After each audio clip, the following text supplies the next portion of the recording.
April 16, 1947. The port of Texas City, Texas, a small industrial town on the Gulf Coast, was awake before dawn. At 1 a.m., longshoremen began loading the SS Grand Camp, a French-registered vessel of 7,176 tons, docked at Pier O of the Texas City Terminal Railway Company.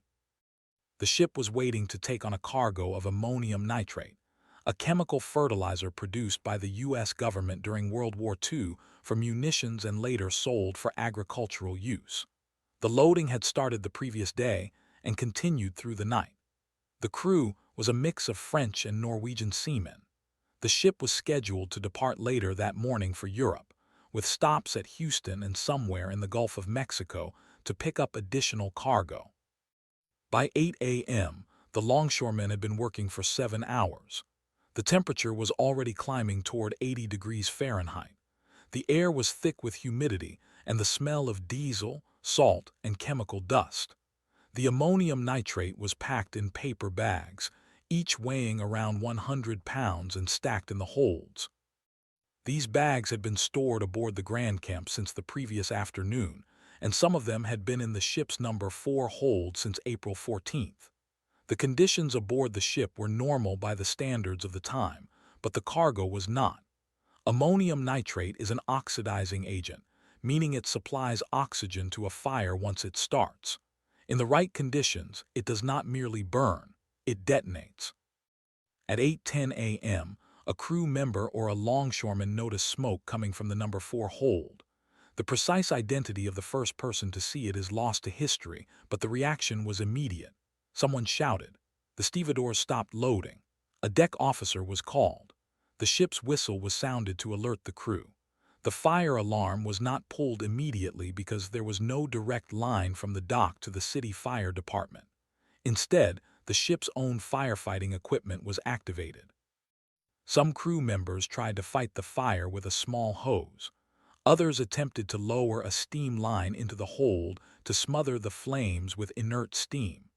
This was a standard procedure for fighting fires in confined spaces, but it was the wrong approach for ammonium nitrate. At 8:25 a.m., the harbor master called the Texas City Fire Department. The ship's captain, Charles de Gilleben, later said he believed the fire could be contained. He ordered the hold to be battened down, meaning the hatch covers were sealed to reduce oxygen flow. But sealing the hold also trapped the heat and prevented the steam from venting, which allowed pressure to build. The fire department arrived within minutes, led by Chief R.J.A. Morin. He had a crew of 27 men and 3 pieces of apparatus, 2 pumpers and a hose truck. They hooked up to a fire hydrant on the dock and began spraying water into the hold. The water hit the ammonium nitrate, which dissolved and then reacted with the hot metal of the ship's hull. The combination of heat, water, and chemical oxidation accelerated the reaction. At 8:30 a.m., the port authorities decided to evacuate the dock area. Some longshoremen and dock workers walked away. Others stayed to watch. The fire was visible from town, a column of thick, brownish-red smoke rising straight up into the clear sky. The smoke was unusual in color and density. Some witnesses described it as orange or copper-colored. That color came from nitrogen dioxide, a toxic gas released when ammonium nitrate decomposes. The same gas is a sign that the chemical is moving toward detonation, but in 1947, very few people understood that. At 8:45 a.m., the fire had spread. The smoke grew darker. The heat was intense enough to blister paint on nearby structures. The fire department continued to pour water into the hold, unaware that they were making the situation worse. The water accelerated the chemical reaction. The ship's hull began to bulge from the pressure inside. The deck plates started to lift. The rivets popped. The ship groaned.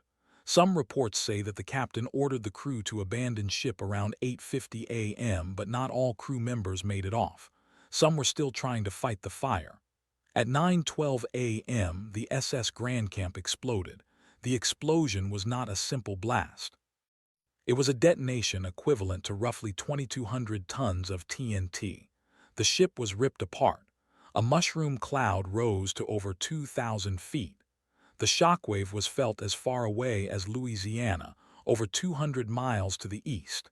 Pieces of the ship were thrown miles inland. One of the ship's anchors, weighing about 1.5 tons, was found 2 miles away, embedded in the ground. A second anchor was never recovered. The ship's propeller was hurled a similar distance. The explosion flattened everything within a radius of half a mile. The dock, the warehouses, the grain elevators, the chemical storage tanks all vanished. The fire engines were destroyed. Chief Morin and most of his firefighting crew were killed instantly. What happened in the immediate aftermath was chaos. The explosion created a tsunami.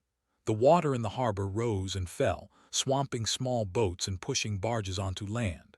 Fires broke out across the town. Oil storage tanks ruptured and ignited. A nearby ship, the SS High Flyer, was also carrying ammonium nitrate. It had been moored about 600 feet away from the Grand Camp.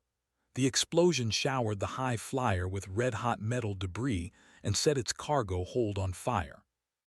That ship would detonate roughly 16 hours later, at 1:10 a.m. on April 17th, creating a second explosion that added to the destruction. But before that second blast, the people of Texas City were already trying to understand what had happened. Survivors described the sound as the end of the world. The blast killed at least 581 people. Some estimates go higher because the death toll was uncertain for months. Many bodies were never found. More than 5,000 people were injured. Over 1,500 homes were damaged or destroyed. The entire industrial waterfront of the city was wiped out. The port of Texas City was closed for months. Who was responsible? That question would take years to answer. The ship was French-owned, operated by the French Line. The ammonium nitrate was produced at a government plant in Nebraska, shipped by rail to Texas City, and loaded at a terminal owned by the Texas City Terminal Railway Company. The U.S. Coast Guard had jurisdiction over harbor safety. The city fire department responded under an existing mutual aid agreement with the port. No single entity was clearly in charge of the response, and no one understood the chemistry of ammonium nitrate well enough to know that water and steam were the wrong tools. Investigators from the U.S. Coast Guard, the Bureau of Explosives, and the National Fire Protection Association arrived within days. They interviewed survivors, examined debris patterns, and reconstructed the sequence of events. They learned that the ammonium nitrate had been stored improperly. The bags were stacked tightly in the hold with no ventilation. The chemical was not classified as an explosive under existing regulations, only as an oxidizing material. It was not required to be stored with special precautions. The longshoremen had smoked cigarettes on the dock, even near the cargo. No one could confirm whether a discarded cigarette or a spark from a piece of equipment started the fire, but the investigators concluded that the fire began spontaneously. The chemical had absorbed heat and moisture during storage, and the heat generated by decomposition was not released because the bags were packed so densely. The fire could have started from a chemical reaction alone, without any external ignition source. The investigators also found that the crew and the fire department had no training for this type of chemical fire. The decision to seal the hold and use steam was standard for ordinary cargo fires, but it was fatal in this case. The steam increased the internal pressure, and the water from the fire hoses dissolved the nitrate, turning the cargo into a thick, hot slurry that accelerated the reaction. The explosion was inevitable once the fire reached a certain temperature. The aftermath brought major changes. The U.S. Coast Guard revised its regulations for transporting hazardous materials. Ammonium nitrate was reclassified as an explosive under certain conditions, and new rules were written for loading, storage, and firefighting aboard ships. The Texas City disaster also led to the development of the National Fire Protection Association's standard for fertilizer storage. The event became a textbook case in industrial safety, a warning that complacency and ignorance of chemistry could kill hundreds in an instant. But for the people of Texas City, the changes came too late. The town lost a generation of firefighters, dock workers, and families. The city's economy did not recover for years. Some families never moved back. The disaster remains the deadliest industrial accident in American history, and it was caused not by a single mistake, but by a cascade of failures in training, regulation, communication, and understanding. How could this have happened? The same question was asked in 1947, and it is still asked today because the conditions that allowed the Texas City explosion to happen exist in other forms, in other industries, in other ports, every day. The first explosion occurred at 9:12 a.m. on April 16, 1947. The ship was the SS Grand Camp. The place was Texas City, Texas. The fire started in hold number 4. The response was standard. The result was catastrophic, and the lessons, though expensive, were only partially learned.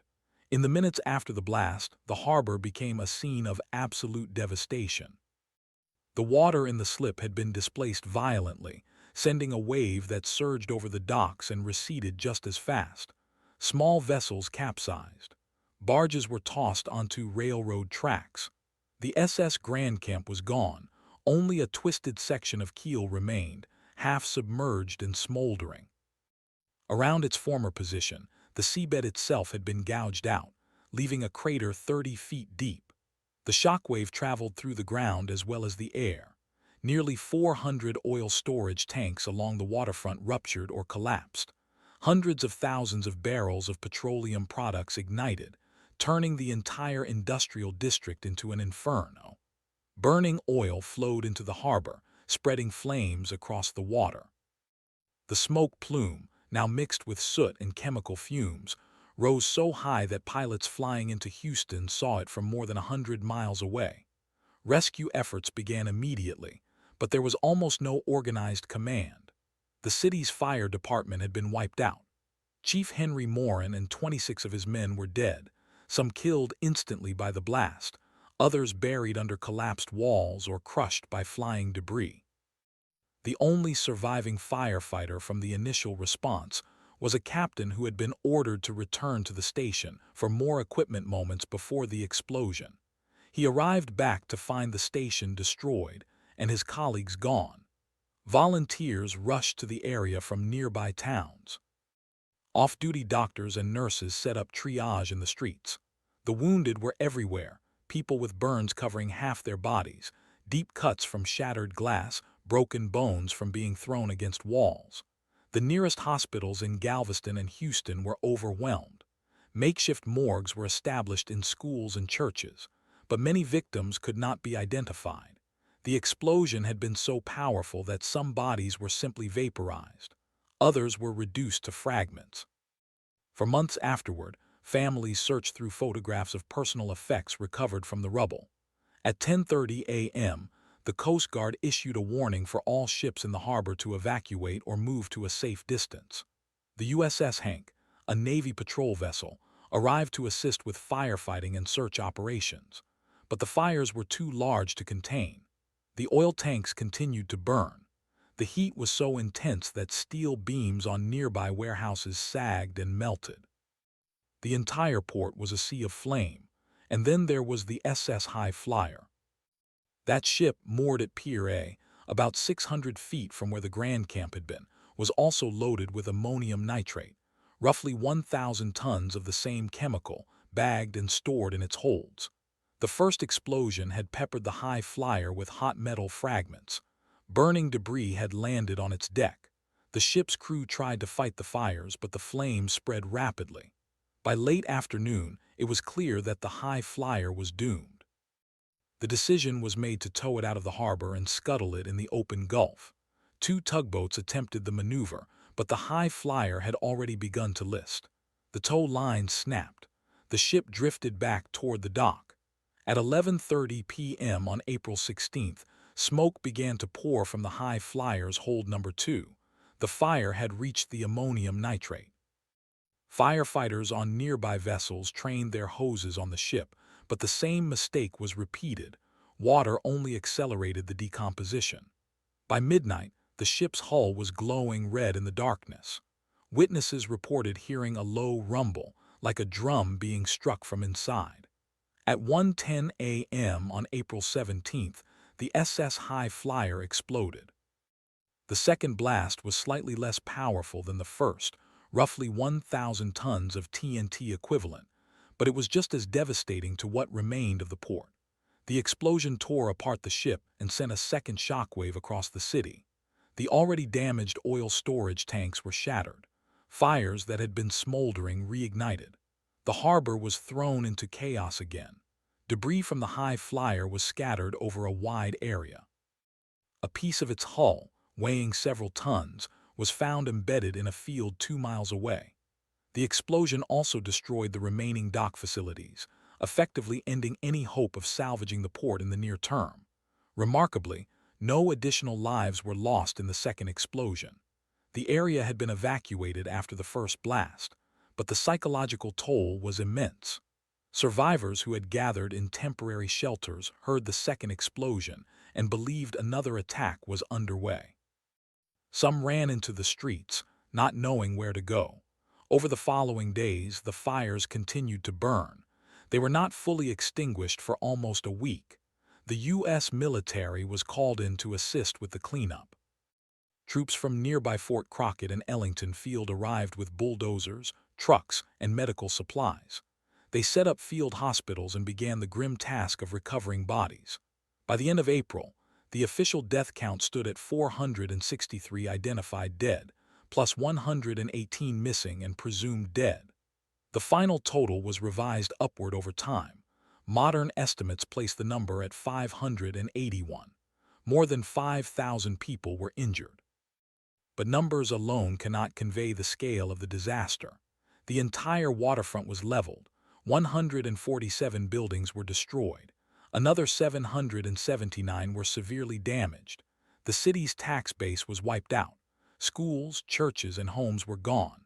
The port, which had been one of the busiest on the Gulf Coast, was closed for months. The local economy, dependent on shipping and chemical processing, collapsed. Who was responsible? That question would take years of litigation and congressional hearings to answer. The legal battles began almost immediately. Hundreds of lawsuits were filed against the French Line, the Texas City Terminal Railway Company, the U.S. government, and the manufacturers of the ammonium nitrate. The central issue was whether anyone had known the danger and failed to act. Investigators from the U.S. Coast Guard's Bureau of Marine Inspection and Navigation, alongside experts from the National Fire Protection Association and the American Institute of Chemical Engineers, produced a detailed report by the end of 1947. Their findings were damning on multiple levels. First, the ammonium nitrate had not been properly labeled or stored. The chemical was classified as an oxidizing agent under the Interstate Commerce Commission regulations, but not as an explosive. This meant it could be shipped without special safeguards. The bags were stacked tightly with no space for air circulation. Heat generated by slow chemical decomposition could not dissipate. The cargo was essentially a slow-burning bomb. Second, the firefighting response was based on incorrect assumptions. The crew and the fire department had no training for this type of chemical fire. The standard procedure for a cargo hold fire was to seal the hold and inject steam. But ammonium nitrate does not smother in steam. Instead, the heat and moisture cause it to break down faster, releasing oxygen and toxic gases. The water from fire hoses only made the situation worse by dissolving the nitrate and increasing the rate of reaction. The decision to fight the fire was itself a fatal error. Third, communication failures were widespread. The port authorities did not have a clear chain of command. The ship's captain, Charles de Gilleben, had the authority to request assistance, but he did not order an evacuation until it was too late. The City of Texas City Fire Department responded under a mutual aid agreement, but they were not informed that the cargo was ammonium nitrate. They arrived with no knowledge of what they were facing. The fire had been burning for over an hour before anyone realized the danger. Fourth, there was no effective warning system. The smoke from the Grand Camp was clearly unusual, brownish red, thick, and rising with explosive force, but no one recognized it as a sign of impending detonation. The same gas, nitrogen dioxide, had been observed in previous ammonium nitrate explosions, but the knowledge was not widely shared. The disaster was a failure of both science and communication. The legal fallout was enormous. In 1947, there was no comprehensive federal law governing liability for industrial disasters. The victims' families filed claims under the Jones Act, state tort law, and maritime law. The U.S. government was initially named as a defendant because the ammonium nitrate had been produced at a government-owned plant in Nebraska and shipped under government contract. However, the government argued sovereign immunity. The courts eventually ruled that the government was not liable because the disaster was caused by the negligence of private parties. The French line settled many claims out of court. The Texas City Terminal Railway Company also paid damages, but the total compensation was a fraction of the losses. Many families received only a few $1,000s. Some received nothing. The disaster exposed the inadequacy of the legal system to handle mass casualty events. It took an act of Congress, the Texas City Disaster Relief Act of 1955, to provide additional federal aid to the city. The regulatory changes that followed were significant. In 1948, the Interstate Commerce Commission reclassified ammonium nitrate as an explosive under certain conditions. The U.S. Coast Guard revised its regulations for loading and stowing hazardous materials aboard ships. The National Fire Protection Association published its first standard for the storage of ammonium nitrate, creating guidelines for ventilation, spacing, and firefighting. The American Institute of Chemical Engineers developed training materials for handling reactive chemicals, but the lessons did not stop there. The Texas City explosion became a foundational case study in industrial safety. It demonstrated that accidents are rarely caused by a single error, but by a cascade of failures across multiple systems. The chemistry of ammonium nitrate was well understood by researchers, but that knowledge had not reached the dockworkers, the firefighters, or the ship's officers. The regulations were based on outdated classifications. The emergency response was based on procedures that were wrong for the situation. The disaster also raised uncomfortable questions about the balance between industrial efficiency and public safety. The Port of Texas City had grown rapidly during World War II, and safety measures had not kept pace. The port's fire department was volunteer and underfunded. The city's emergency planning was virtually non-existent. The explosion was a wake-up call for every port city in the United States. Decades later, the echoes of Texas City are still felt. In 2013, a fire at a fertilizer storage facility in West Texas led to an explosion that killed 15 people. The chemical involved was ammonium nitrate. The first responders had no idea that the product was explosive. The parallels to 1947 were striking. In 2020, the port of Beirut was devastated by an explosion of 2,700 tons of ammonium nitrate that had been stored unsafely for years. 218 people died.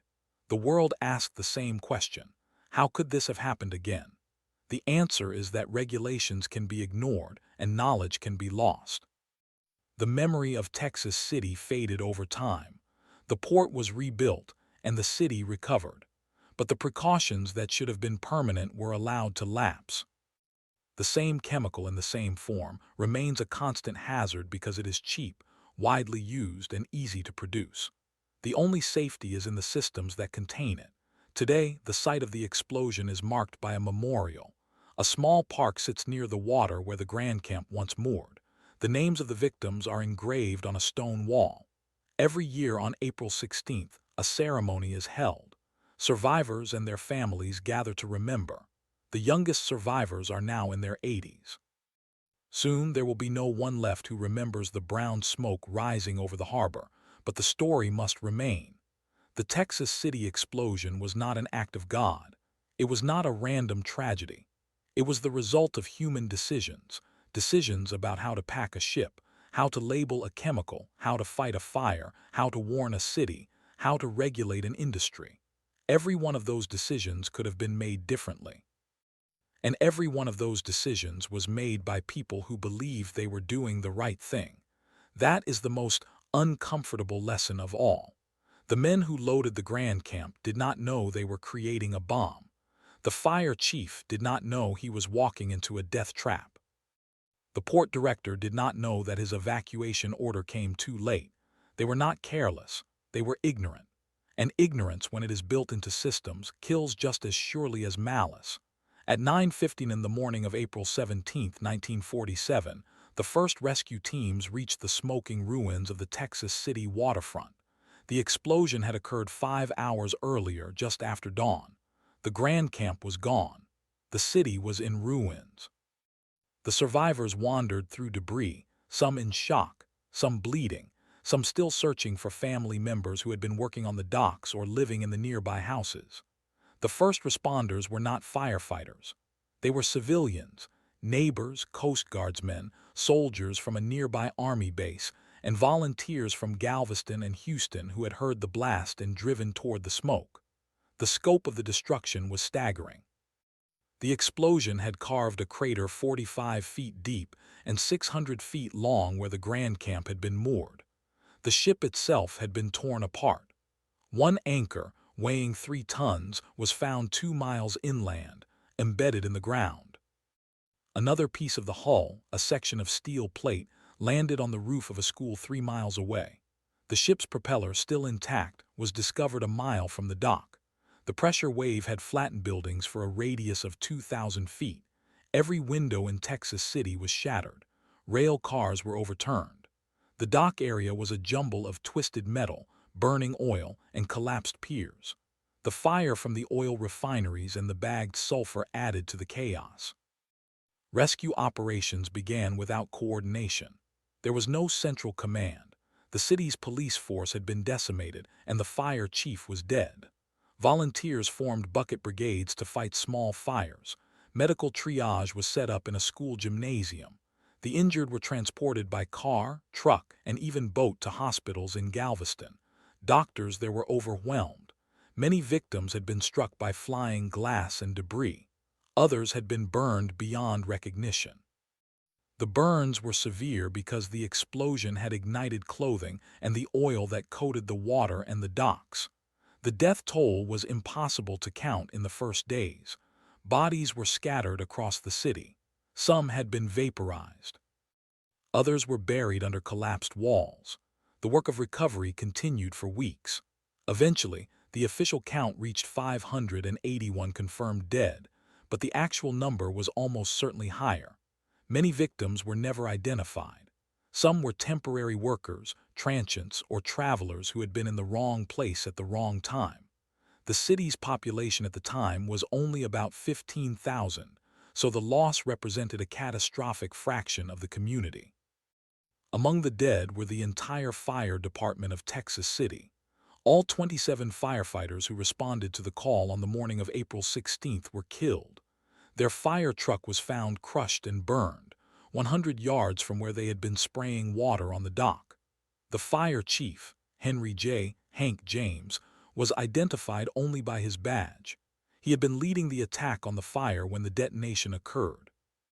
The families of these men received no special recognition, no medals, no compensation beyond what the community could raise. They were volunteers, and they died because no one told them what they were facing. The crew of the Grand Camp suffered similarly. Captain Charles de Gilleben was killed instantly. He had been on the bridge when the explosion happened. The rest of the crew, many of whom had been battling the fire, were also lost. Only a handful of survivors were pulled from the water, and those were men who had jumped overboard when the smoke turned brown. One of them, a seaman named John Mayers, later described seeing the captain refuse to abandon ship. "He said we could handle it," Mayers recalled. "He said the fire would burn out. He thought it was just a small fire in one hold. He didn't know." The ship next to the Grand Camp, the High Flyer, was also lost. That vessel was loaded with ammonium nitrate and sulfur. It had been moved away from the Grand Camp after the initial fire was spotted but not far enough. When the Grand Camp exploded, the high flyer was damaged and began leaking oil. A second fire broke out on board. Efforts to control it failed. On the afternoon of April 17th, at 6:10 p.m., the high flyer detonated. This second explosion was slightly smaller than the first but still devastating. It destroyed what remained of the dock area, killed several rescue workers, and sent another shockwave through the city. The destruction was so complete that some survivors thought the world was ending twice. What happened in the hours and days after the disaster? The immediate priority was medical care. The wounded were moved to hospitals in Galveston, 25 miles away. The University of Texas Medical Branch at Galveston received over 200 patients in the first 12 hours. Some were so severely burned that nurses had to work in shifts, scraping dead skin from wounds. There were not enough beds, not enough morphine, not enough bandages. The American Red Cross set up a disaster relief operation in the city's high school. They provided food, water, blankets, and temporary shelter for the thousands who had lost their homes. The Salvation Army and the Catholic Relief Services also responded. The search for survivors lasted for 5 days. Workers cleared debris by hand and with bulldozers. Dogs were brought in to locate bodies. The smell of burning oil, smoke, and human remains lingered for weeks. The city was declared a federal disaster area by President Harry Truman, and the Federal Works Administration provided funds for cleanup. But the money was limited, and the scale of the need was enormous. The psychological impact was profound. Many survivors developed what would later be called post-traumatic stress disorder. Some could not speak about the event for decades. Children who had seen the blast from school windows or from their homes were haunted by the images of fire and falling bodies. The city's schools closed for 2 weeks. When they reopened, teachers were instructed to avoid talking about the disaster. The assumption was that the children would recover faster if they did not dwell on it. That assumption was wrong, but it was the prevailing view at the time. The economic destruction was equally severe. The port of Texas City was the economic heart of the region. After the explosion, the docks were unusable. The oil refineries were damaged. The shipping industry came to a halt. Hundreds of businesses were destroyed. The city lost its tax base. Many residents left, never to return. The population declined by nearly a quarter in the year after the disaster. Recovery took more than a decade. The legal battles began almost as soon as the fires were out. The families of the victims filed lawsuits against the French Line, the Texas City Terminal Railway Company, the U.S. government, and the manufacturers of the ammonium nitrate. The cases were consolidated in federal court in Texas. The central legal question was who bore responsibility for the disaster. The plaintiffs argued that the ammonium nitrate was a dangerous substance that should have been labeled and handled as an explosive. The defendants argued that they had followed existing regulations and that the fire was an unforeseeable accident. The case went to trial in 1948. Over the course of several months, testimony was heard from chemists, engineers, maritime experts, and survivors. The jury found that the French Line and the Texas City Terminal Railway Company were negligent. But they also found that the U.S. government was not liable because the ammonium nitrate had been shipped under a government contract, and the government claimed sovereign immunity. That decision was upheld on appeal. The ruling set a precedent that would later be used to shield the government from liability in other industrial disasters. The compensation awarded to the families was small. Each family received on average about $10,000. Many received less. Some received nothing because the defendants declared bankruptcy or moved assets overseas. The process dragged on for years. By the time the cases were settled, many of the plaintiffs had already died from their injuries or from age. The disaster prompted a wave of regulatory reform, but it was not immediate. The U.S. Congress held hearings in 1947 and 1948. The Interstate Commerce Commission reclassified ammonium nitrate as an explosive under certain conditions in 1948. The Coast Guard revised its hazardous materials regulations in 1949. The National Fire Protection Association published the first standard for storing ammonium nitrate in 1950. The chemical industry developed new guidelines for packaging and labeling, but the reforms were incomplete. The new regulations applied only to ammonium nitrate in specific concentrations or quantities. Farmers and fertilizer distributors continued to handle the compound with little oversight. The explosion in West Texas in 2013 and the explosion in Beirut in 2020 both involved ammonium nitrate that had been stored in violation of those very regulations. The pattern repeated because the lessons of Texas City were not institutionalized. There was also a human cost that cannot be measured by regulations. The survivors carried the memory of the explosion with them every day. Some lost entire families, husbands, wives, children, parents. One woman, Martha Evans, lost her husband and 3 sons in the blast. Her husband worked on the docks. Her sons were playing near the waterfront when the fire started. She never found their bodies. She attended the memorial service every year until her death in 1998. Her daughter, who survived only because she was at school, said that the family never discussed what happened. It was too painful. Another survivor, James Patterson, was a 12-year-old boy who watched the explosion from his front porch. The shockwave knocked him unconscious. When he woke, his house was gone. His mother was dead. His father, a firefighter, was among those killed. James was taken in by neighbors and later raised by an uncle. He spent his adult life working as a firefighter himself, though he never spoke about the disaster. It was only in his old age, when interviewed by a historian, that he described the brown smoke. He said he had never seen anything like it since. He said he still smelled it sometimes in his dreams. The disaster also shaped the identity of Texas City itself. The city rebuilt, but it was never the same. The port was reconstructed on a larger scale, with more emphasis on safety. New regulations required better training for dock workers and better communication between ship crews and port authorities. The fire department was rebuilt with full-time professional firefighters. Emergency response plans were developed for chemical spills and fires. The city grew, but the shadow of the explosion always lingered. In the 1960s, a memorial was erected near the site of the explosion. It is a simple granite obelisk with a bronze plaque listing the names of the dead. The plaque includes the names of the firefighters, the crew of the Grand Camp, the workers on the docks, and the civilians who died in their homes. There is also a separate marker for the unidentified victims. Every year on April 16th, a ceremony is held. The mayor speaks. A priest offers a prayer. Survivors, now elderly, lay wreaths. The ceremony is brief. The crowd is small. The question that still hangs over Texas City is whether the disaster could have been avoided.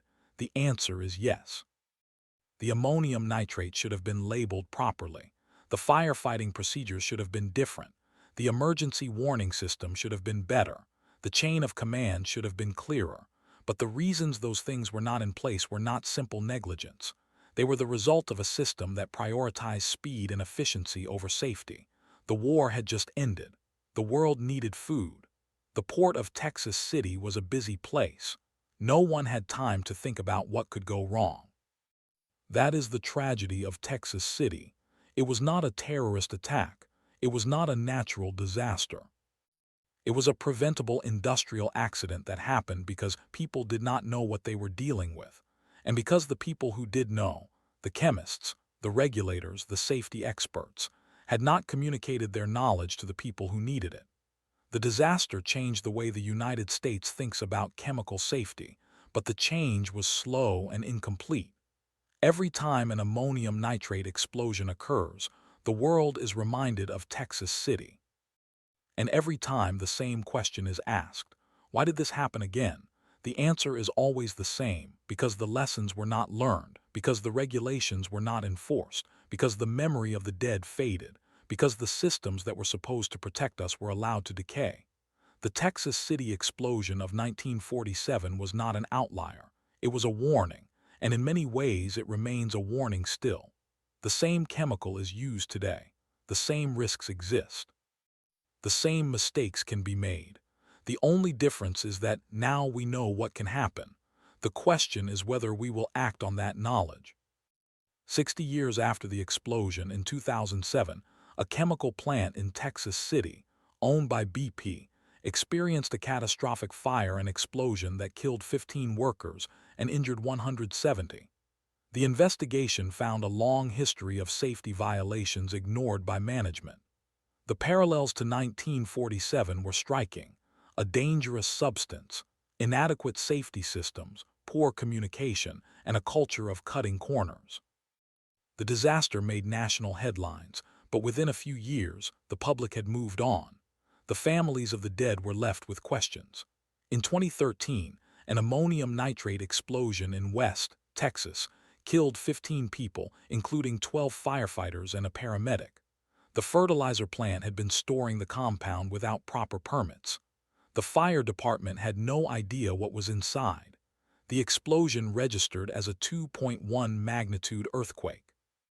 Eyewitnesses described a brownish cloud of smoke, the same sign that had been ignored in 1947. In 2020, the Beirut port explosion killed 218 people and injured thousands. The ammonium nitrate had been stored in a warehouse for 6 years improperly with no safety inspections. The officials in charge had been warned repeatedly. They did nothing. The explosion was one of the largest non-nuclear explosions in history. The world watched in horror. The same question was asked: how could this happen? The answer is that it can happen because the systems that prevent it are only as strong as the people who maintain them. And people are fallible. They forget. They get busy. They cut corners. They assume someone else will handle it. That is why industrial disasters repeat. That is why the lessons of Texas City must be relearned by every generation. The memorial in Texas City stands quiet now. The wounded city has healed. The scars have faded. The survivors are few. The children of the survivors are now grandparents. The story is told in history books and documentaries, but it is no longer part of everyday memory. And that is exactly when the danger returns, because the next explosion is always waiting. The next ship with a fire in its hold. The next warehouse with a leaking bag. The next fire department that responds without knowing what it is up against. The next moment when someone says, "It's fine, it's just a small fire." In Texas City, they said that too. And when the brown smoke began to rise from the Grand Camp's hold, no one believed it could end in anything but a small fire. But it did not end that way. The fire became a lesson written in steel and bone. Yet even as the lesson was being written, the full story would not be understood for months. The investigation that followed would reveal a cascade of failures, each one small, each one ordinary, each one preventable. On the morning of April 17, 1947, the day after the explosion, the port of Texas City was a scene of utter devastation. The docks were gone. The warehouses were piles of splintered wood and twisted metal. Ships in the harbor had been thrown onto their sides. The Grand Camp itself had vanished, leaving only a crater where it had been moored. The crater measured 100 feet across and 30 feet deep. The water around it was black with debris. Bodies were scattered across the waterfront, many of them unrecognizable. The search for survivors began immediately, but there were few to find. The Texas City Fire Department had been nearly wiped out. Of the 27 firefighters who responded to the initial call, only 3 survived. The rest died when the explosion occurred. Their bodies were found later, some in the rubble of the fire station, some near the docks. One firefighter, Captain George Henry, was found still holding a hose line, his body pinned beneath a collapsed wall. He was identified by his badge. At 10 a.m. on April 17th, the Coast Guard established a temporary morgue at the city's high school. Volunteers worked through the night, sorting through the dead. Many of the victims were so badly burned or dismembered that identification was impossible. By the end of the first week, more than 400 bodies had been recovered, but only about half could be named. The rest were buried in a mass grave at a local cemetery. The grave was marked with a simple stone cross. The search for the missing continued for weeks. Families gathered at the port, waiting for news. Some never received any. The official death toll was eventually set at 581, but the actual number was likely higher. Dozens of transient workers, dockhands, and seamen had been in the area without records. Their names were never added to the lists. The investigation into the cause of the explosion was led by the United States Coast Guard, with assistance from the Bureau of Mines and the National Board of Fire Underwriters. The investigators interviewed every surviving witness they could find. They examined the wreckage of the Grand Camp. They studied the cargo manifest. They consulted chemists and explosives experts. What they found was not a mystery. The ammonium nitrate had been loaded into the hold of the Grand Camp in bags that were coated with wax and paper. The bags were not labeled with any warning about flammability or explosion risk. The ship's crew did not know what the cargo actually was. The port workers who loaded it did not know. The fire department that responded did not know. The fire had started when a discarded cigarette or match ignited the ammonium nitrate. The compound does not burn easily in its pure form, but when it is stored in large quantities, when it is contaminated with organic material, and when it is confined within the tight spaces of a ship's hold, it can catch fire. And once it catches fire, it can melt. Once it melts, it can become a liquid that soaks into the surrounding materials. Once it soaks in, it becomes a high explosive. That is what happened on the Grand Camp. But why did the fire not stop once the crew began dousing it with water? Because water was the worst thing they could have used. Ammonium nitrate is hygroscopic, meaning it absorbs moisture. When water is added, the compound can melt more quickly, creating a solution that is even more sensitive to heat and shock. The firefighting efforts on the Grand Camp actually made the situation worse. The investigators also discovered that the Grand Camp had been loaded with a total of 2,300 tons of ammonium nitrate. That was not a small amount. It was a dangerously large quantity. The ship had also carried a cargo of small arms ammunition, which added to the explosive force. The resulting blast was equivalent to roughly 3.5 kilotons of TNT. That is about 1/4 the yield of the atomic bomb dropped on Hiroshima. The explosion was so powerful that it registered as a 3.5 magnitude earthquake on seismographs in Denver, Colorado, more than 900 miles away. A wave of hot gas and debris was projected outward at more than 3,000 miles per hour. The blast wave broke windows in Galveston, 10 miles away. It was heard in Port Arthur, 100 miles away. The secondary explosions that followed came from ships in the harbor whose own cargoes had been ignited. The SS High Flyer, carrying another 1,000 tons of ammonium nitrate, exploded on April 17 at 1:10 a.m., 16 hours after the first blast. That explosion was smaller than the first, but it still destroyed the remaining docks and killed dozens of people who had been working at the relief effort.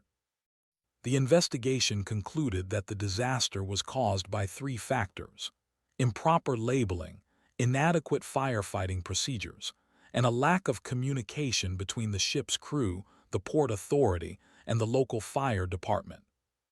It was not a terrorist attack. It was not a mechanical failure. It was a failure of information. The report recommended that ammonium nitrate be clearly labeled with its hazards, that fire departments near ports be trained in how to handle chemical fires, and that ships carrying hazardous cargo be required to have better ventilation and fire suppression systems. But the report was not binding. The recommendations were not immediately implemented. In the years that followed, the United States Congress held hearings on the disaster. The Coast Guard revised its rules for loading hazardous materials. The Interstate Commerce Commission issued new regulations for the transportation of ammonium nitrate by rail. The chemical industry established voluntary guidelines for packaging and labeling, but none of these changes were enforced rigorously. The survivors of Texas City did not forget. They formed a survivors' association that met annually. They lobbied for a national memorial. They pressed for stronger safety laws. But their efforts were often met with resistance from the chemical industry, which argued that the disaster was a one-time anomaly. They said that ammonium nitrate had been handled safely for decades. They said that new safety measures would be too expensive. In 1952, a fertilizer plant in Roseburg, Oregon, exploded, killing 14 people. The cause? Ammonium nitrate that had been stored in a building with inadequate ventilation. The explosion was large enough to be felt 30 miles away. The same pattern as Texas City. In 1960, a nitrogen fertilizer plant in Oklahoma exploded, killing 8 people. Again, ammonium nitrate. In 1976, a truck carrying ammonium nitrate caught fire and exploded in Cheektowaga, New York, killing 3 people and injuring dozens. The pattern continued. Each time the disaster was blamed on a specific failure, a careless worker, a faulty valve, a misplaced bag. Each time the root cause was the same: a dangerous substance stored or transported without enough caution. The survivors of Texas City watched these disasters with a mixture of grief and anger. They knew that the warnings were not being heeded. They saw that the same mistakes were being made, again and again. One survivor, Rose Miller, was a 19-year-old woman living in a boarding house near the port. She was working in a laundry when the explosion occurred. The building collapsed around her. She was trapped for 14 hours before being rescued. Her face was permanently scarred by burns. She never married. She lived the rest of her life in a small apartment on the outskirts of town, drawing the curtains closed every time she heard a siren. Another survivor, Thomas Crane, was a longshoreman who had been unloading a ship at the next pier. He was thrown into the water by the blast. He swam to a nearby barge and clung to its side for 4 hours until rescuers pulled him out. He had lost his hearing in one ear and developed a tremor in his hands. He never worked on the docks again. He spent the next 30 years as a janitor at a high school. He rarely spoke about the explosion, but when he did, he always said the same thing: they should have told us what was on that ship. The question of who was responsible for the disaster remains unresolved. The French government, which had chartered the Grand Camp, was sued by the families of the victims. The case went to court in 1951. The plaintiffs argued that the French government had failed to properly label the cargo and had then refused to cooperate with the investigation. The French government responded that the explosion was an accident of nature, not a failure of procedure. The court ruled in favor of the French government, citing sovereign immunity. The families received nothing. The shipping company that owned the Grand Camp, the French Line, also faced lawsuits. But the company argued that the fire was caused by the crew's negligence, which they could not predict or prevent. The courts agreed. The Port of Texas City was also sued. The plaintiffs claimed that the port should have known about the dangers of ammonium nitrate and should have provided better fire protection. But the port was protected by a similar legal doctrine. No one was held liable. The only compensation that the victims received came from a relief fund established by the American Red Cross and local charities. The fund raised about $2 million, which was distributed to the families of the dead and the injured. The money helped, but it did not replace what was lost. In the decades that followed, the memory of Texas City faded from national consciousness. The port was rebuilt, bigger and busier than before. The city grew. New industries moved in. New people arrived. The memorial was erected, but it was not placed in a prominent location. It was tucked away in a small park near the waterfront, surrounded by warehouses and railroad tracks. The annual ceremony was attended by fewer and fewer people. By the 1970s, only a handful of survivors were still alive. By the 1990s, only a few dozen remained. By the 2000s, the ceremony was held in a small chapel, not a large hall. The disaster was referenced in textbooks, but only as a footnote. The name Texas City was known, but the details were forgotten. Then, on April 17, 2013, an explosion rocked the town of West, Texas. A fertilizer plant storing ammonium nitrate had caught fire. The first responders arrived. They did not know what they were facing. The explosion killed 15 people, including 12 firefighters. It was the deadliest industrial accident in the United States since the BP Texas City disaster of 2005. The parallels to 1947 were obvious: the same substance, the same lack of information, the same tragic outcome. In 2020, the Beirut port explosion killed 218 people. Ammonium nitrate had been stored in a warehouse for 6 years unsafely with no inspections. The officials in charge had been warned. They did nothing. The explosion was among the largest non-nuclear explosions in modern history. The world watched in horror. Again, the same questions were asked. Why did this happen? How could this happen? The answer is the same as it always was: because the lessons of Texas City were not fully learned, because the regulations were not enforced, because the human tendency to assume that disaster will not happen today outweighs the knowledge that it happened before. The survivors of Texas City are all gone now. The last known survivor, a woman named Dorothy Vernon, died in 2018 at the age of 99. She had been 6 years old when the explosion occurred. She remembered running from her house, holding her mother's hand, while the sky turned brown. She remembered the smoke that smelled like chemicals and burned flesh. She remembered never feeling safe again. Her granddaughter, a historian at Texas A&M University, has compiled the oral histories of the survivors into a book. The book is not widely read. It is not required reading in schools. It sits on library shelves collecting dust. But the story of Texas City is not over. The same chemical is still produced. It is still shipped. It is still stored. The same risks exist. The same mistakes can be made. The only difference is that now we have the benefit of hindsight. The question is whether we will use it. In Texas City, on April 16, 1947, a fire started in the hold of a ship. The fire grew. The ship exploded. A city was destroyed. The story should have ended there, but it did not. It continues every time an emergency responder walks into a building with no idea what is inside.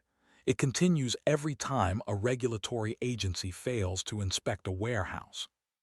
It continues every time a company chooses profit over safety. The brown smoke rose again in West Texas in 2003.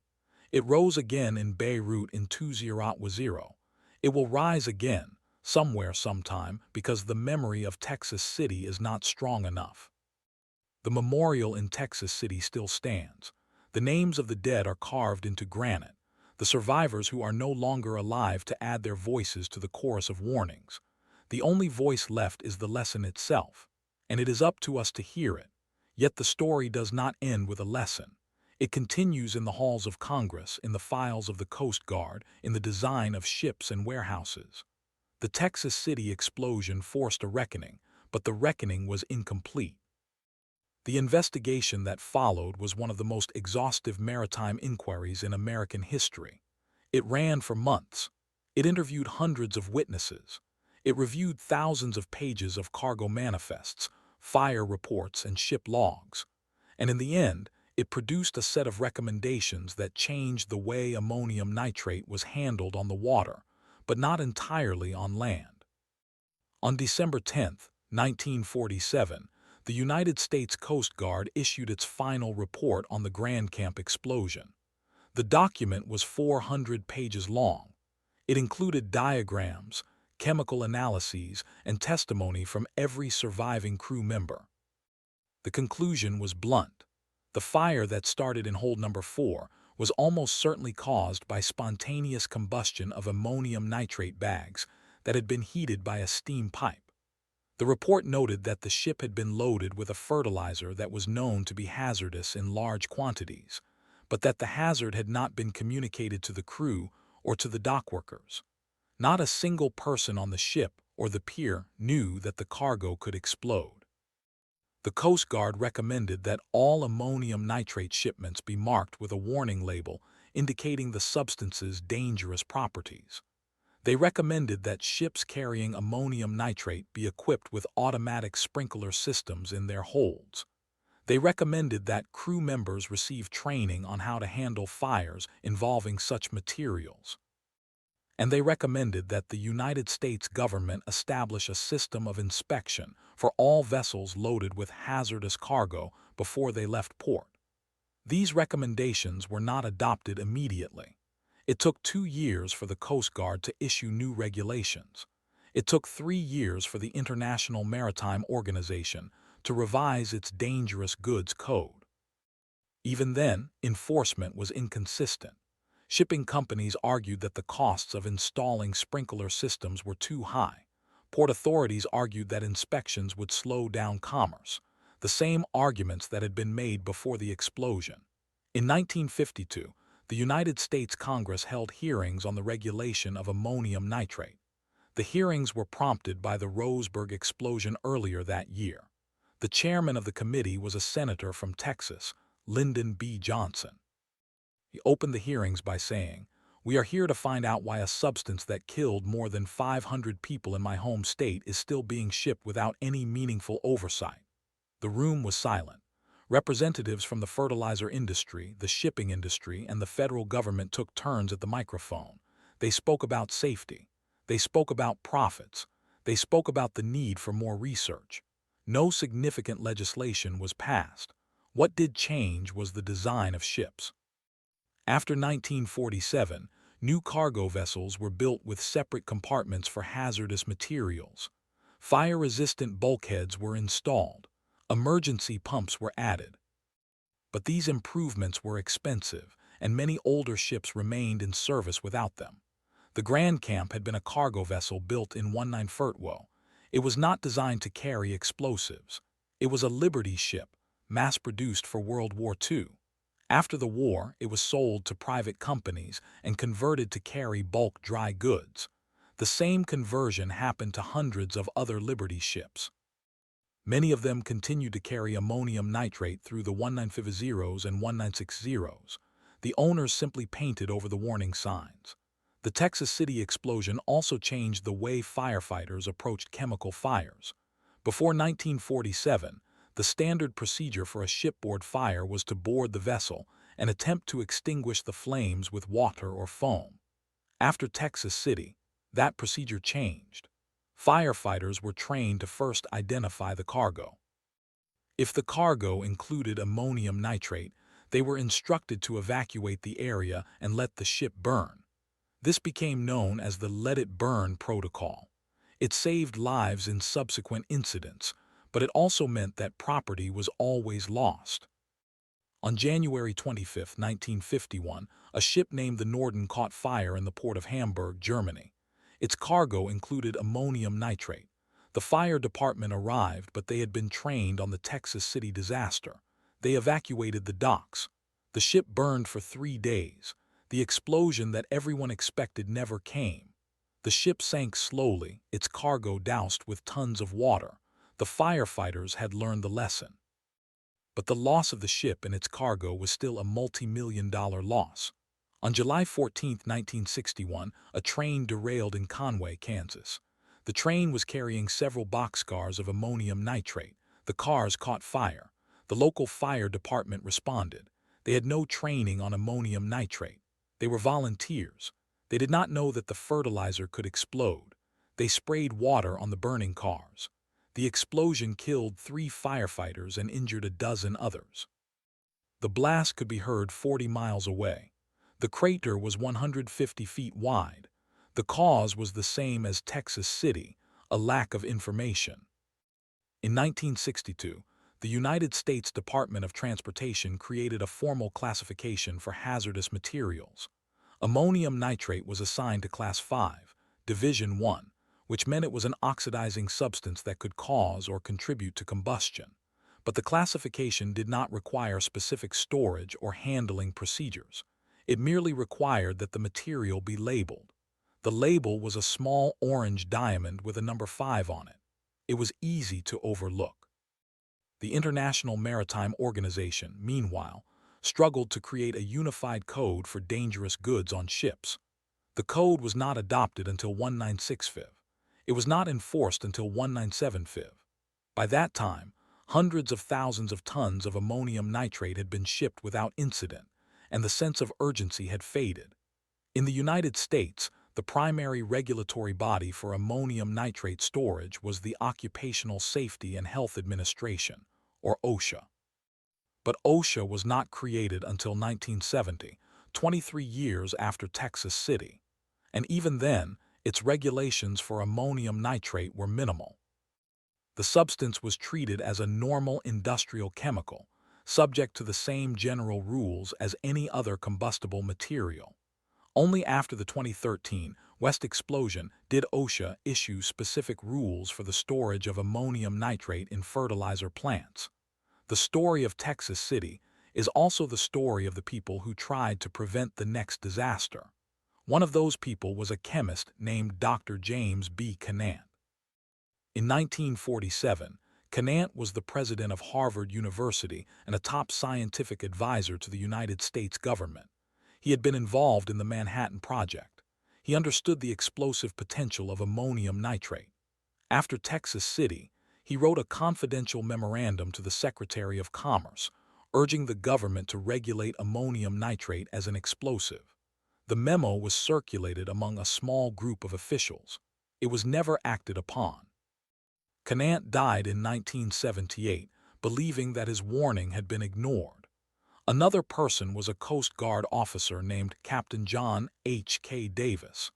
Davis had been the lead investigator of the Texas City explosion. He wrote a detailed report on the chemical dynamics of ammonium nitrate fires. He published it in a scientific journal. He then tried to get the report used as a training manual for the Coast Guard. The manual was printed but never distributed beyond a few offices. Davis spent the rest of his career fighting for better regulations. He retired in 1965, frustrated. And then there were the survivors who became activists. One of them was a woman named Mary B. Allen. Mary was 23 years old on April 16, 1947.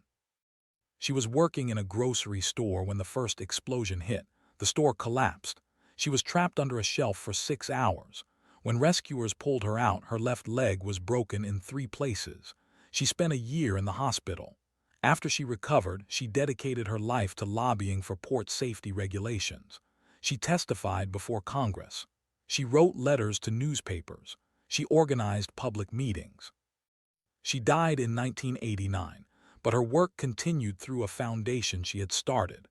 The foundation, called the Texas City Disaster Memorial Fund, raised money for a scholarship program for the children of first responders. It also funded a documentary film about the explosion. The film was shown in schools in Texas for several years, but by 2010, the film was no longer available. The school curriculum had changed. The disaster was no longer included in the state history standards. In 2014, a team of researchers at the University of Texas completed a study on the long-term health effects of the explosion. They interviewed 200 people who had been present in Texas City on the day of the disaster. The study found that rates of cancer, respiratory illness, and post-traumatic stress disorder were significantly higher among survivors than among the general population. The study also found that many survivors had developed a condition called explosion-related phobia, characterized by an intense fear of loud noises, sirens, and chemical smells. The condition was not recognized in the medical literature until the 1990s. The study was published in a journal called Disaster Medicine and Public Health Preparedness. It received little attention. In 2017, the 70-year anniversary of the Texas City disaster was marked by a small ceremony at the Memorial Park. The mayor of Texas City gave a speech. He read the names of the 240 fire victims who had been identified. He then read the names of the 108 victims who were never identified. The crowd was small. There were no television cameras. The only reporter present was from the city newspaper, which ran a 3-paragraph article on page 7. The Memorial Park itself had fallen into disrepair. The flagpole was rusted. The benches were cracked. The plaque listing the victims had been vandalized by graffiti. The city had no budget for maintenance. A group of volunteers cleaned the park twice a year. In 2020, the City Council voted to relocate the memorial to a more accessible location near the new City Hall. The relocation cost $200,000. The funding came from a state grant. The memorial was moved in October of that year. The new site was clean and well lit, but the names of the victims were now surrounded by a parking lot. the question of responsibility remains unsettled. In 2021, a descendant of a Texas City victim filed a lawsuit against the United States government, arguing that the federal government had known about the dangers of ammonium nitrate but had failed to regulate it. The lawsuit was dismissed on procedural grounds. The appeals court upheld the dismissal. The family's lawyer told reporters, "The system is designed to protect the government, not the people." In 2022, a container ship caught fire off the coast of Sri Lanka. The ship was carrying 25 tons of ammonium nitrate. The fire burned for 12 days. The crew was evacuated. The ship sank. The environmental damage was extensive. The cause of the fire was never determined, but investigators suspected a chemical reaction in the cargo. The ship was not required to carry a fire suppression system for its hazardous cargo holds. In 2023, the United Nations International Maritime Organization adopted a new set of rules for the transportation of ammonium nitrate by sea. The rules required that all ships carrying more than 5 tons of ammonium nitrate install a fixed gas suppression system in the cargo holds. The rules were phased in over a 5-year period. The shipping industry objected to the cost. The United States, Japan, and several European nations supported the rules. China and India abstained. The rules went into effect on January 1, 2028. By then, the last survivor of the Texas City explosion had already died. Her name was Dorothy Vernon. She had been 6 years old on April 16, 1947. She had lived to be 99. In her final interview, recorded in 2017, she said, "I remember the noise. It was like the world was ending. And then it was quiet and there was smoke." She paused. "I hope no one ever has to hear that noise again. But the noise is still there. It is the sound of a fire starting in a hold. It is the sound of a valve failing. It is the sound of a warning unheeded." The Texas City explosion was not the first industrial disaster caused by ammonium nitrate. It was not the last. But it is the one that should have been the turning point. It was the one that destroyed a city. It was the one that killed 581 people. It was the one that should have made the world reconsider how it treats a substance that is both a tool and a weapon. But turning points are only meaningful if people remember them. And memory fades. It fades when the survivors die. It fades when the memorials are moved to parking lots. It fades when the textbooks leave out the details. The fire on the Grand Camp started with a cigarette, or a dropped match, or a steam pipe. The exact cause was never determined. But the fire did not have to become a catastrophe. That required a sequence of failures, a missing inspection, an unlabeled cargo, a firefighting plan that depended on extinguishing a chemical fire with water. Each failure was a choice. Each choice was made by someone who did not believe that the worst could happen. That is the story that matters. It is not the story of a ship. It is the story of how ordinary decisions, multiplied across time, lead to extraordinary destruction. In 1947, the port of Texas City was a bustling hub. The Grand Camp was a ship like any other. The crew was going about its daily work. The dockworkers were loading cargo. The city was waking up. Then a fire started. Then the ship exploded. Then the city burned. And then, slowly, the world forgot. But the chemical did not forget. It remains in the holds of ships. It remains in the warehouses of fertilizer plants. It remains in the memory of the few who survived and the fewer who remember. The lesson of Texas City is not a lesson about ammonium nitrate. It is a lesson about attention. It is a lesson about the cost of looking away. And as the memorial plaque tarnishes and the survivors' voices fade, the question that haunts the story is not what happened, but will we remember? The answer, so far, is written in the smoke of every disaster that followed. At 8:30 a.m. on the morning of April 17, 1947, less than 24 hours after the first explosion, a team of investigators from the United States Coast Guard arrived at the ruins of the Texas City waterfront. They were joined by representatives from the Bureau of Mines, the American Institute of Chemical Engineers, and the National Board of Fire Underwriters. The site was still smoldering. The water in the harbor was discolored brown and green from chemicals. The hull of the Grand Camp had been torn open like a tin can. The investigators walked through the debris in rubber boots. They collected samples of twisted metal, fragments of cargo, and residue from the burned fertilizer. They interviewed survivors in hospital beds. They reviewed shipping manifests and crew schedules. They spent 6 months compiling what would become the official report on the disaster. What they found was not a single cause but a chain of failures, each one preventable, each one ignored. The investigation revealed that the ammonium nitrate loaded onto the Grand Camp had been produced at a plant in Nebraska. The plant had been operating at full capacity for months, producing fertilizer for the post-war agricultural boom. The ammonium nitrate was stored in paper bags, each holding 80 pounds. The bags were stacked in the holds of the Grand Camp without any ventilation. The temperature in the holds rose steadily as the ship sat in the Texas City harbor. At higher temperatures, ammonium nitrate becomes unstable. The investigators calculated that the temperature inside the hold had reached at least 150 degrees Fahrenheit before the fire started. That was more than enough to trigger a chemical reaction. But the investigation also found something else. The ammonium nitrate had been coated with a substance called paraffin wax. The wax was added to prevent the fertilizer from absorbing moisture during transport. But paraffin wax is highly flammable. When exposed to heat, it melts and burns. This created a secondary fuel source inside the cargo hold.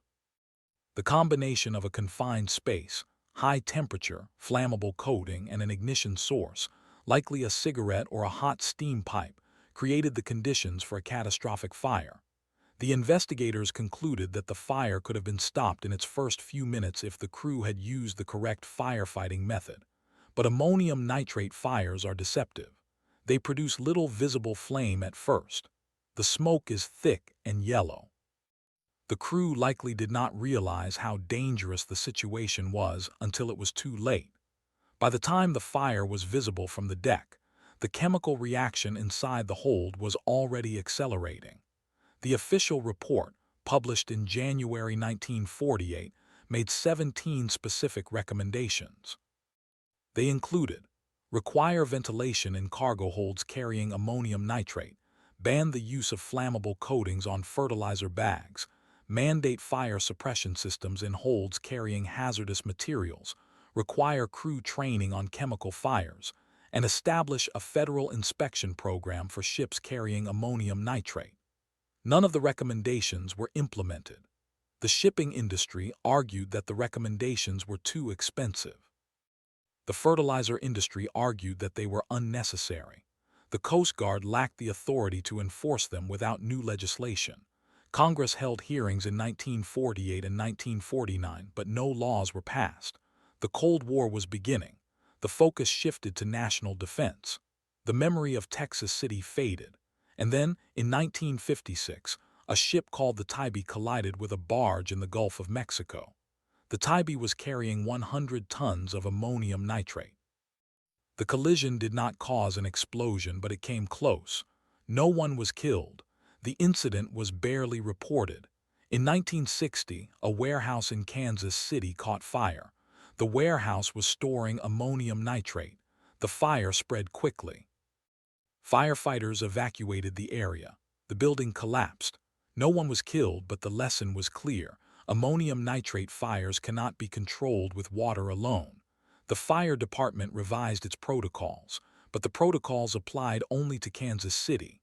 In 1972, a chemical plant in Illinois exploded. The explosion was caused by a reaction in a tank of ammonium nitrate. The blast leveled the plant.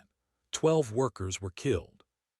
The Occupational Safety and Health Administration investigated and issued new guidelines for the storage of ammonium nitrate. The guidelines were voluntary. In 1988, a train derailment in Montana released several tons of ammonium nitrate. The chemical did not ignite, but the evacuation zone covered a radius of 10 miles. The incident raised questions about the transportation of ammonium nitrate by rail. The railroad industry pushed back against new regulations. No changes were made. In 1995, the Alfred P. Murrah Federal Building in Oklahoma City was destroyed by a truck bomb. The bomb contained ammonium nitrate mixed with fuel oil. The explosion killed 168 people. The use of ammonium nitrate as a weapon shifted the public perception of the chemical. It was no longer seen as just a fertilizer. It was now a terrorist tool. Congress passed the Anti-Terrorism and Effective Death Penalty Act, which included provisions regulating the sale of ammonium nitrate. But the provisions were weak. They required buyers to show identification, but they did not require background checks. They did not apply to bulk purchases. They did not apply to shipments by sea. In 2001, a warehouse in Toulouse, France, exploded. The warehouse was owned by a company called AZF, which made fertilizer. The explosion was caused by 200 tons of ammonium nitrate. The blast was equivalent to a small earthquake. It destroyed thousands of buildings. It killed 31 people. It injured 2,500. The investigation found that the ammonium nitrate had been stored improperly, near a tank of chlorine and a pile of scrap metal. The French government tightened regulations on the storage of hazardous chemicals, but the regulations applied only to France. In 2013, a fertilizer plant in West Texas exploded. The plant was located near a residential neighborhood. The explosion killed 15 people, most of whom were first responders. The blast was felt 40 miles away. The investigation found that the plant had been storing ammonium nitrate without a permit, without a fire suppression system, and without a separation distance from the nearest homes. The plant had not been inspected in more than 20 years. The state of Texas did not require regular inspections for fertilizer storage facilities. After the West explosion, the state legislature passed a law requiring permits and inspections, but the law was weakened by amendments. The inspection schedule was stretched to every 3 years. The penalty for violations was a fine of $1,000. In 2020, a warehouse in Beirut, Lebanon, exploded. The warehouse contained 2,750 tons of ammonium nitrate. The explosion was one of the largest non-nuclear explosions ever recorded. It killed 218 people. It injured 7,000. It destroyed a large part of the city. The investigation revealed that the ammonium nitrate had been stored in the warehouse since 2013 after being confiscated from a ship that had been abandoned in the port. The warehouse was not cooled. It was not ventilated. It was not protected from fire. The port authorities knew about the ammonium nitrate. They had been warned by multiple officials. They did nothing. The cause of the fire that triggered the explosion has never been determined. The investigation was obstructed. No one was held accountable. Each of these disasters followed the same pattern: a fire, a chemical, a failure to act, a lesson ignored. The connection between Texas City and Beirut is direct. The ammonium nitrate in Beirut was produced in the same way as the ammonium nitrate on the Grand Camp. It was stored in the same type of paper bags. It was left in the same type of confined space. The fire that started in Beirut, like the fire on the Grand Camp, was likely small at first: a welding spark. An electrical short, a careless worker, the fire grew, the heat built up, the chemical destabilized, and then the explosion. The only difference was scale. Beirut had more than 4 times the amount of ammonium nitrate that was on the Grand Camp. The question that follows these disasters is not whether the dangers are known. They are known. They have been known since 1947. The question is why the knowledge does not translate into action. Part of the answer is economic. Ammonium nitrate is cheap to produce and highly effective as a fertilizer. It is essential for modern agriculture. Countries depend on it to feed their populations. The shipping industry moves tens of millions of tons of it every year. Regulating it strictly would increase costs, costs that would be passed on to farmers, costs that would raise food prices. The calculation is a cold one: risk versus profit. And profit has almost always won. Part of the answer is bureaucratic. The regulation of hazardous materials is divided among multiple agencies: the Coast Guard, the Department of Transportation, the Environmental Protection Agency, the Occupational Safety and Health Administration, the Federal Railroad Administration, and others. Each agency has its own jurisdiction. Each agency has its own priorities. Coordination is difficult. Enforcement is inconsistent. Gaps are common. When a disaster happens, the response is to hold hearings, write reports, and form committees. Then attention fades, and the gaps remain. Part of the answer is psychological. The human brain is not wired to respond to distant, low-probability risks. A disaster that happens once every few decades is easy to ignore. The odds of a catastrophic ammonium nitrate explosion on any given day are small. The costs of prevention are certain. The danger is theoretical. So decisions are made based on convenience. The fire suppression system is not installed. The inspection is postponed. The bags are stored near a hot pipe. This is what psychologists call the normalcy bias. People assume that because something has not happened yet, it will not happen now. The crew on the Grand Camp believed they could put out the fire before it spread. The port authorities in Beirut believed the warehouse was safe enough.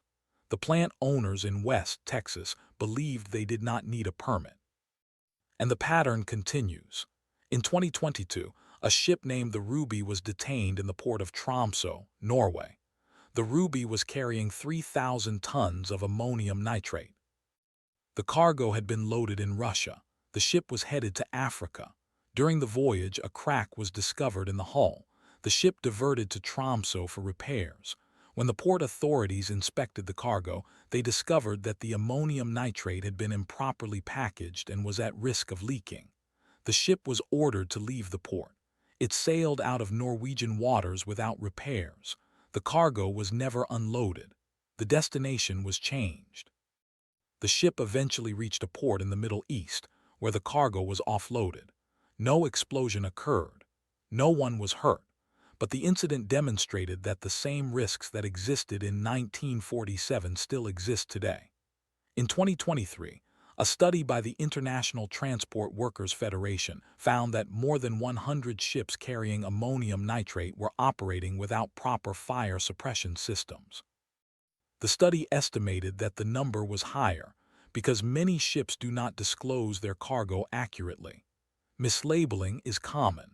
Ammonium nitrate can be labeled as fertilizer or chemical product without specifying the exact composition. This makes it difficult for port authorities to identify which ships carry the highest risk.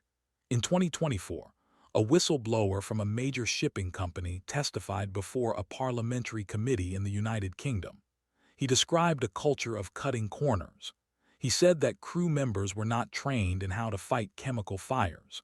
He said that fire suppression systems were often disabled because they were too sensitive and caused false alarms. He said that the company knew about the risks but decided not to invest in safety upgrades. His testimony was published online. It was shared widely for a few days, then it was forgotten. The Texas City explosion did not change the world, but it changed the people who lived through it. They carried the memory with them. They passed it to their children. But by the third generation, the memory is thin.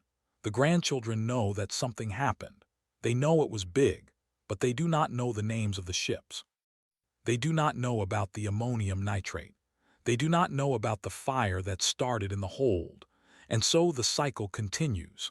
What remains is the physical evidence. The rusted pieces of the Grand Camp scattered across the seabed, the markers in the Texas City Cemetery, the plaque in the parking lot of the City Hall, the photographs in the archive of the Texas City Museum, the documentary film that is no longer shown in schools, the study that was published in a journal no one reads, and the chemical itself. It is still shipped. It is still stored. It is still capable of destruction. The question is not whether another Texas city will happen. The question is when, and where, and how many will be there to see it. In September of 2024, the National Transportation Safety Board issued a new alert to the shipping industry. The alert cited the Texas City explosion as a case study. It recommended that all vessels carrying ammonium nitrate be equipped with temperature monitoring systems in their cargo holds. It recommended that crew members undergo hands-on training for chemical fire suppression. It recommended that ports require advance notification of any shipment of more than 5 tons of ammonium nitrate. The alert was sent to shipping companies, port authorities, and maritime safety organizations worldwide. As of January of this year, the NTSB has not received a single response confirming implementation of any of those recommendations. The chemical does not change. The physics does not change.